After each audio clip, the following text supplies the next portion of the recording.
Those people who have come to my philosophy classes will know how much I enjoy semantic squabbles like id quum nihil maius cogitare potest, which Anselm's definition of God, and the beginning of that process of trying to wade through the ontological argument, which is such a satisfying brain tease, and I think in the end perhaps is not particularly effective, but it's a beautiful moment, as Bertram Russell recognised. He was walking across the quad, and he said, "Great God in boots! The ontological argument works." By the time he got to the other side of the quad, he'd realised it didn't. And papal infallibility, I think, is very similar. And one or two people in the comment sections have mused about papal infallibility, so it'd be remiss of me not to deal with it in some form. It's a phrase that terrifies Protestants, confuses Catholics, and bores most people rigid. So I'll try and entertain. And then suddenly a pope dies, and we start discussing who gets to say what about heaven. But today we walk briskly from the Vatican to Brideshead, detouring via Marian dogma Orthodox bishops and a certain Polish pope who stopped just short of declaring something definitively. Papal infallibility was solemnly defined at the First Vatican Council in 1870.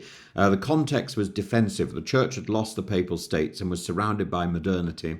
Vatican I declared that the Pope, when speaking ex cathedra, literally from the chair, which has now been shown to us, it was taken out of Bernini's grand design and put on display and venerated recently by the late Pope. So when speaking ex cathedra on matters of faith and morals, and intending to bind the entire church, and speaking within the context of the tradition of the church, is preserved from error by the Holy Spirit. And let's be clear, this isn't saying that the Pope is always right. He can have an awful taste in music, but bad judgment in curial appointments, or in the case of Pope Stephen VI, dig up his predecessor and put him on trial. Infallibility refers only to formal dogmatic definitions, which are extremely rare. Ironically, the first dogma commonly associated with infallibility wasn't even declared under the formal rules of Vatican I. Pope Pius IX defined the Immaculate Conception that Mary was conceived without original sin in 1854, before Vatican I, but the Council retroactively affirmed that this statement was infallible, a sort of backdated spiritual guarantee.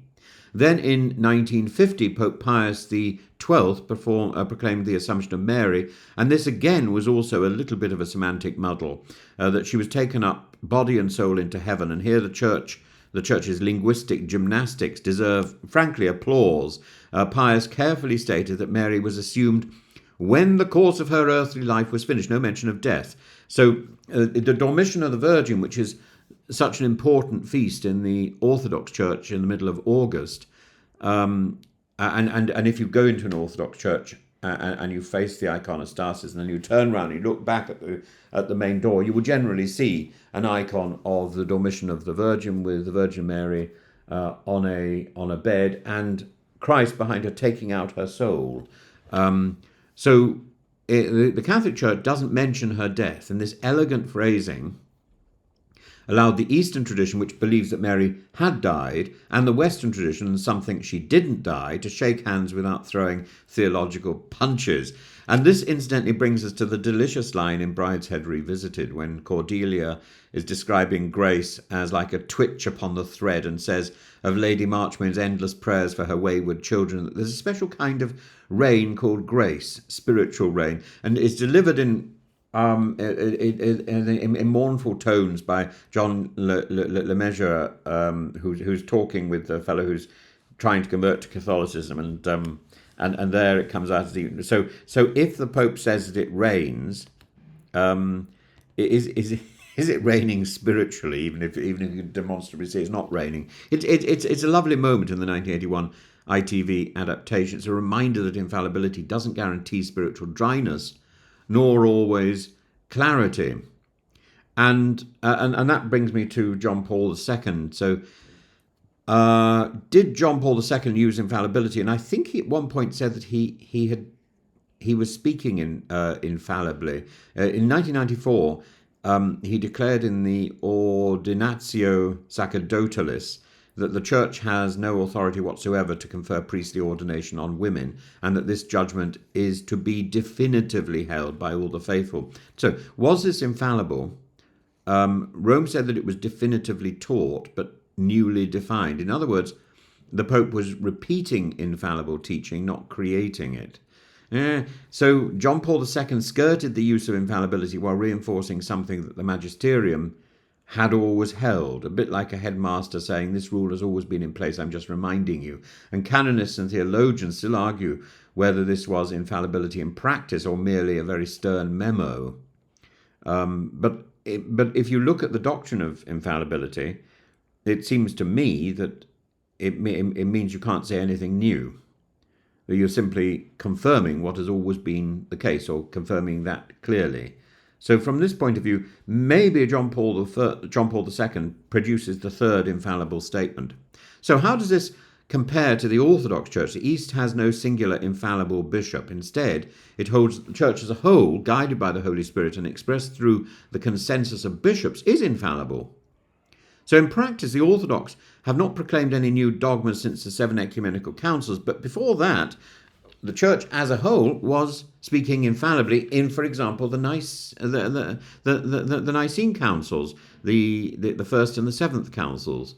And the idea of a bishop declaring doctrine unilaterally would be considered the height of arrogance. But when Orthodox bishops speak with one voice on settled doctrine, they're seen as reliably articulating unchanging truth. So what's the difference? Theologically, not as much as you'd think. But theatre matters. In Rome, infallibility comes with the pomp of a decree, the force of papal charisma, and occasionally a bit of incense. In Orthodoxy, it comes with beards, sobornost, and conciliarity. Infallibility, then, is less about who's always right and more about when the Church can't afford to be wrong. It's invoked sparingly, dressed in theological velvet and cloaked in careful language, when her earthly life is finished. Indeed. So whether whispered from a Byzantine synod or thundered from the chair of Peter, the aim is the same, to preserve the faith once delivered to the saints. And one wears lace and the other wears pocket icons, and both are trying to keep the thread from snapping.